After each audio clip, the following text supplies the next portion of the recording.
morning. Good morning. How do you like my mermaid hair? I love it. Finding Dory. Right? I love it too. And I love changing, obviously, right? I love that change brings by a new insight into life. And so for me, I love to continually open myself up to change.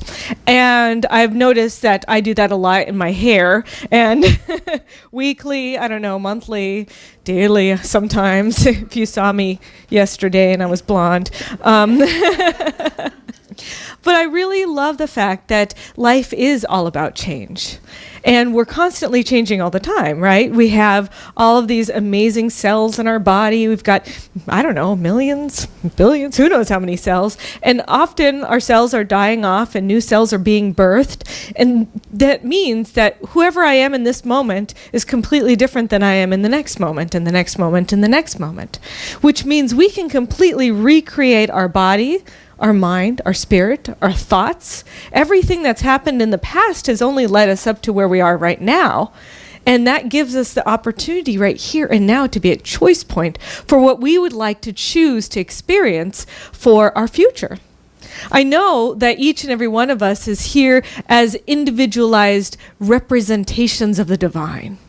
That we were created, God loved itself so much that it created me and you. So much. It wanted to be each one of us. And then it wanted to express itself creatively through each and every one of us and playing together in this thing called life, in this thing called creation. And what I really love is that this year we're exploring the global vision at Centers for Spiritual Living.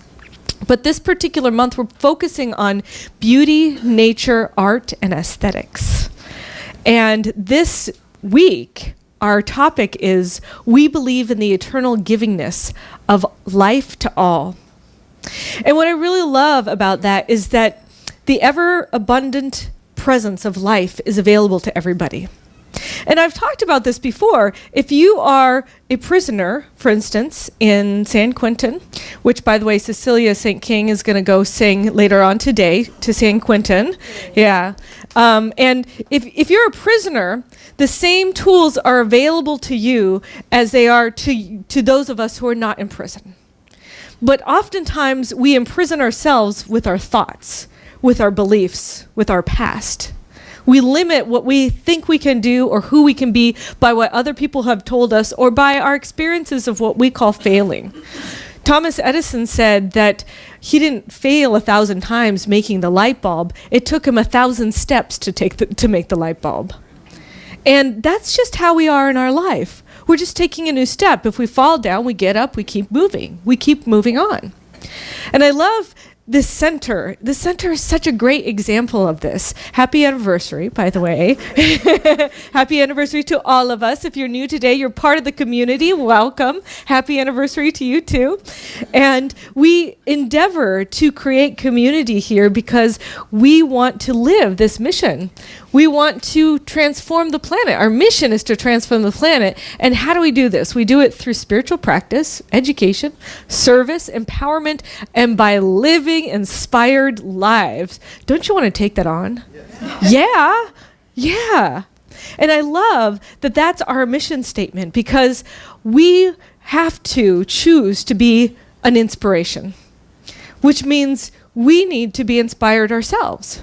Well, what inspires us? For me, it is the divine. It is the divine. Every breath that I take it because I'm breathing in the divine. I'm breathing it in. It's inspiring me, actually, right? It's inspiring me. And so every breath that you take, I want you to think about how that breath is a breath of inspiration. You can't go anywhere and not be inspired because it's everywhere. It's everywhere present. You can't go anywhere and not be creative because it's everywhere present. But have you had times when you haven't felt creative? Have you had times when you haven't felt inspired? I don't know about you, but I have. I definitely have.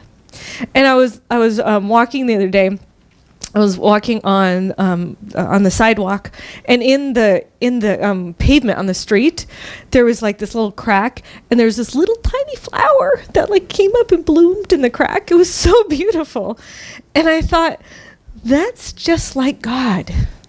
Because our thoughts and our limited beliefs is like the concrete. Like it's like, keep it down, keep it down, keep it down. And yet God will not create through us. No matter how hard we try, we cannot stop that flow of eternal givingness through each and every one of us. We cannot stop ourselves from being creative. It's going to come through, whether you like it or not. It's going to create. It's like there's a fertile soil underneath this entire life. Our life, we live on fertile soil, and then we cover it up with this concrete and like, oh no, I'm not creative. I'm not enough. I don't deserve it, right? I don't know if any of you have had those thoughts, or, I'm not worthy. These are very common thoughts that I've had, but I think I'm not alone here. And whenever I think those thoughts, it's like I'm just pouring concrete over that fertile soil. Because I'm preventing myself from really experiencing that beauty that is inherent within me. But it's okay, because like I said, it's going to come through anyway. It comes through at the most challenging times, the most difficult situations. You will notice that's where the most cracks come through. The most challenging things kind of break us open to seeing a new worldview, seeing a better way in life. It's kind of like we're in an egg, right? And then, and there's like, you got to struggle to get through the egg, and then the egg will crack, and then all of a sudden there's a new life that's birthed from any struggle. So if you're experiencing any struggle in your life right now, I want you to imagine that you're just that little, like a little baby bird in an egg.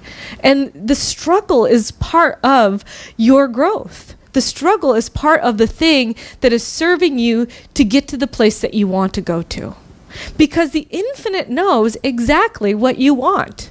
It's not giving you what you want, it's giving you what you want. But we don't realize it. We're not aware that what we want is actually birthing us through whatever experience we're having. So I want to encourage you to step out and see what that challenging situation or what's going on in your life, what is it birthing in you? What is it renewing in you? I had this center came through. I went to Peru. I became a minister in 2011, and then I went to Peru with Center for Spiritual Living Seattle and Kathy Ann Lewis. And then I went to, they had like all these different types of sessions with shamans. And in one of the sessions, I had this vision of being a senior minister. Now, I was a new minister, and I had that kind of feeling like, well, I'm a new minister. I can't, someday when I'm old enough and I've earned my wings, and I'll be okay and accepted to be a senior minister. Like, that was my thought process going on at the time. And I told Kathy Ann Lewis kind of this vision that I saw, and she was like, oh yeah, you should start a center. And I'm like, oh no, that's crazy. That's the craziest thing I've ever heard. And then she said, oh, I'll give you $5,000 to start a center. And like one of those things, like, uh-oh. like the ball is rolling down the hill, and then all of a sudden you're chasing after it, like, oh no, wait a second, this is really going to happen. So I said yes, and then people started giving us money and supporting this amazing thing. I mean, this place has had miracles. Miracles have happened here. Miracles have happened in you, I know. But this place has created miracles. And I was at that point last year. It was in February, March, and we were struggling. We were struggling so much that I didn't get paid a couple of months. I didn't get my salary because we couldn't pay the bills. And I was going to that place of, well, is it worth it? Am I doing the right thing? What's going on, God? So I went back to Peru last year, and I got clarity, and the clarity was, oh, it's coming. It's coming. But you gotta push through to get to the other side. You gotta be willing to continue on with your dreams and your goals in order for it to happen. Now, I don't know about you, but I've had different things, challenges, addictions in my life. Been addicted to drugs. I smoked. I've done a lot of really not so healthy things. And it's kind of hard to stop. It's hard to stop those things. And I've also, recently I've been on a much healthier eating plan. But whenever I was trying to stop something that was unhealthy for me, like I really wanted to do it some more. I wanted to keep, I wanted to have it again, right? And then, you know, even I'd be in, like, smoking was so hard. Like, I'd be in social situations, and I'm like, oh, the reason why I smoke is so I can be social with people. Isn't that weird? But those of you who are smokers understand, like, it's a social thing. It's totally a social thing. And I recognized that, yeah, I'd stop, and then I'd start back up again. Then I'd stop, and then I'd start back up, and I'd stop, and I'd start back up again, stop, and start back up again. But then one day I just stopped. It just happened. And it's the same thing when we're in our lives and we're stepping into our dreams. There's going to be things that'll knock you off the path. There's going to be something, it's a challenge, right? And, oh, well, maybe I wasn't meant to be a minister, or maybe I wasn't meant to do this. Well, no. I mean, if you're meant to do it, you will. Because you want to, and the whole universe will conspire to create it for you. So what had to happen to me a year ago? I was the one who created that, by the way. I created us not thriving because I thought I had to do it all. That's what I created, is the idea that I had to do it all. And you can't create a community where one person is doing it all. You can't. So all of a sudden, oh, the light bulb went off. Woo! Oh my God, I'm doing it all. That's, you know, what's a community with one person? It's not. Lonely, right? It's not a community. And that's whenever I realized I needed help. I needed help. And so I went to my leadership council. I said, hey, you guys, I need help. I don't know what to do. And they said, oh, maybe we should step in and, like, really help and support in a big way. And I was like, oh, yes, that would be great. And they've been doing that. They've been stepping in and supporting in a great way. And now this year, the leadership council is like, hey, we need help. Maybe we should invite the community to step in and support. And so we've been doing that the last couple of months, inviting people to help and step in and support. And it's amazing how much that has worked for us. It's amazing how much the community creates the community. It's not one person. It takes a village to raise a minister, by the way. Just saying. It really does. And fortunately, I have all of you. I have all of you. And it's been so beautiful to be in this expression and this experience. But it's also been such a great metaphor for just being out in life. It takes a community to raise you, too. It does. And where are you seeking that community? Are you asking for help? Are you looking for support? And if you're not, who can you count on? Start creating that list. Who's your community? And if you don't have anybody yet, who do you want? Who do you dream of? I'm serious. And ask those people that you think are the coolest people ever to be your support system in your community. And I've done that. I've been really courageous. I've asked the ministers that I admire most to be my mentors. I have Dr. David Bruner, of Dr. Petra Weldes, Kathy Ann Lewis. I have, like, huge mentors. And they said yes. You know, so what do you have to lose? What do you have to lose to go after your dreams, to be supported, to do the things that you love? You know, nothing. I mean, you could maybe fall down, right? Get knocked off the path. Well, just get back on again. It doesn't matter. That's kind of part of how life is, right? That's how it is. It happens. There's challenges, there's struggles, and we maneuver them, and then we grow. And for me, I love my growth. I love who I am today. And I love that it's because of all of you. Each and every one of you have contributed to who I am and how I am because of the love, the care, the service, who you've stepped in to be. The way you shine your light reflects back at me, and I shine my light, reflects back at you. And this, I just love it. It feels so good. You know, let's keep doing it. Yeah. And so I really want to maintain that that energetic that we have going on. There's this great story about a 92-year-old woman, and she had to go be in a nursing home. And whenever she went to the nursing home, the nurse, before she got to her room, the nurse came to her and started describing to her the room. And she said, "Oh, honey, I love it. I love it. It's great." She said, "Well, you haven't even seen the room yet." And she said, "Well, it doesn't really matter. I choose how I'm going to feel about things first.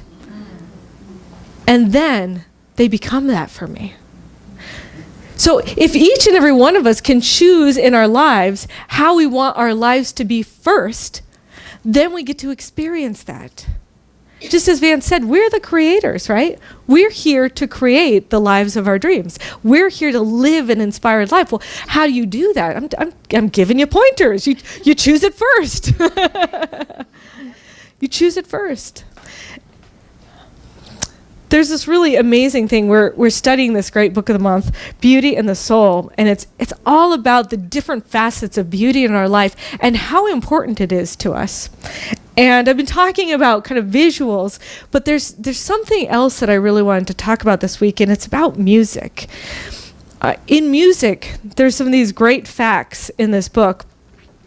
There's a study that newborns who had to have an electroencephalogram, hard to say, but which is a very invasive and irritating thing for a baby to have, that those babies were more easily calmed by lullabies than they were by sedatives. Yeah. There was another study that music has produced excellent results for pain management in hospitals and hospices. Hence, hospitals and hospices often having harp players or pianos in the lobby, because it actually helps pain management. And if you play some type of uplifting tune, then your spiritual and emotional needs get met in a way that medicine doesn't meet. And so oftentimes, if patients are listening to uplifting music, they request less pain medication. Isn't that interesting? And it's because they've discovered that music stimulates and strengthens the immune system, and it makes your immune system more efficient. They actually had two English writers, Aldous Huxley and Christopher Isherwood, who hired Dave Brubeck, which is a famous jazz pianist, and they invited him to go to a veterans hospital in LA and to play for a group of catatonic patients. And whenever he played for this group of catatonic patients, to the surprise of the doctors, some of the patients started moving. They started tapping their feet to the rhythm. And one of them even came out of the catatonic state, went to the trumpet player, took the trumpet, and started playing. So they had the piano and the orchestra playing. It was amazing. But then whenever they stopped playing, everybody went back into their catatonic state. But something had awakened within them. Something that medicine or talking, none of that did it. So there's really some amazing healing properties, and there's music all around us. So I want to play this piece of music real quick as an example for you, just to listen to it for a moment, and I'll tell you what it is. If you'll...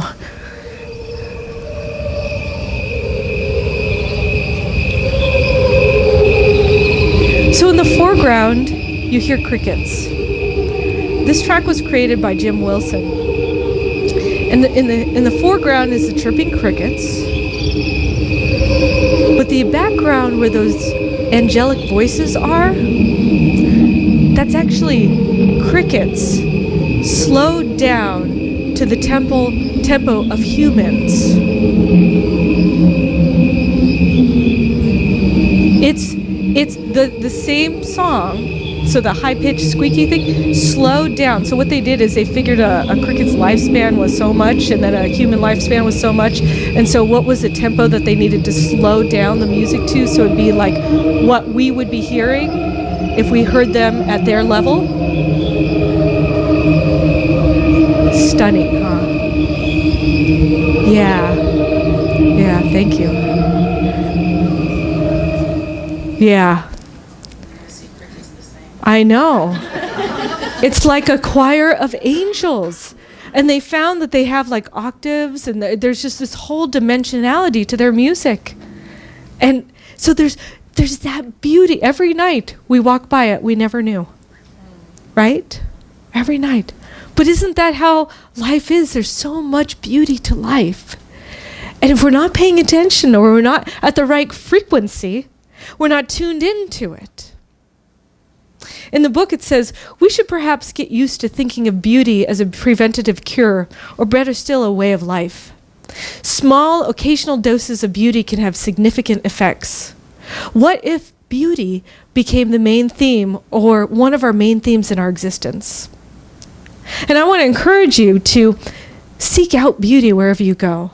Now, whether it's beauty in music, beauty in laughter, beauty in holding somebody's hand or giving a hug, beauty in a movie, it doesn't matter where it is. I want to encourage you to take that beauty and make it a daily intention for yourself, because it can change your life.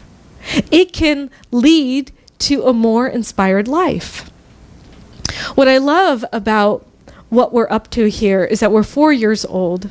And if you look at a 4-year-old child, a 4-year-old child is just beginning to step into their creativity, right? They're just beginning to make little spaghetti necklaces, the little spaghetti thing necklaces, and doing all kinds of little art projects in preschool. And it's also a time where the child is discovering their independence. And so here we are at a center that's 4 years old. And I think that we're all at the same kind of expression. Not that we're 4 years old ourselves, but there is a beauty to us being 4 in realizing our own creative nature, awakening up to that childlike creativity, to that innocence, right? Forgetting what the world said that we could or couldn't do, forgetting what we thought was possible and not possible, and stepping into the idea that anything is possible.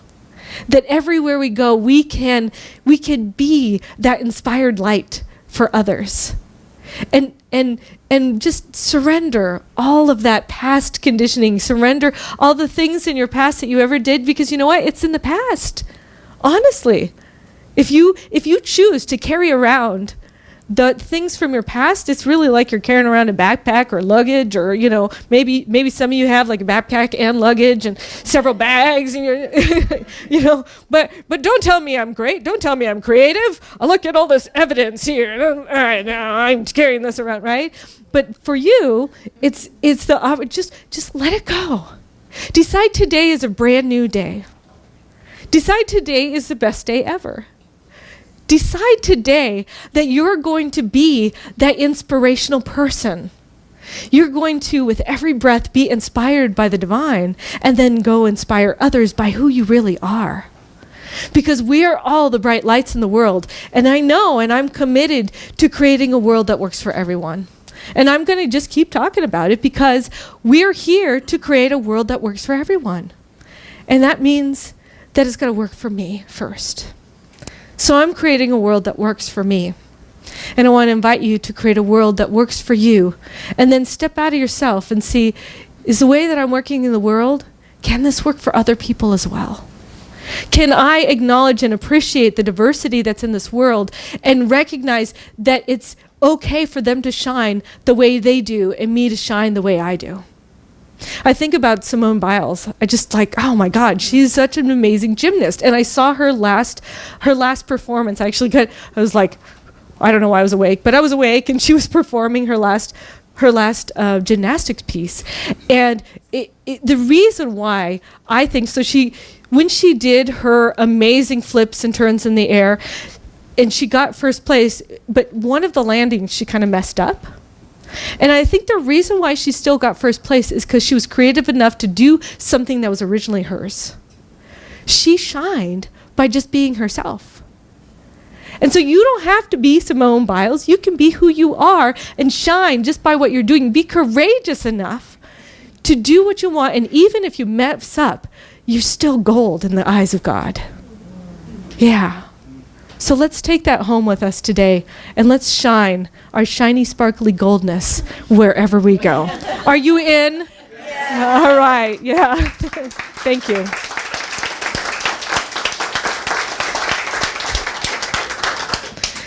Let's pray. I'm so grateful to know that there is an infinite power, a presence that moves. It moves through me.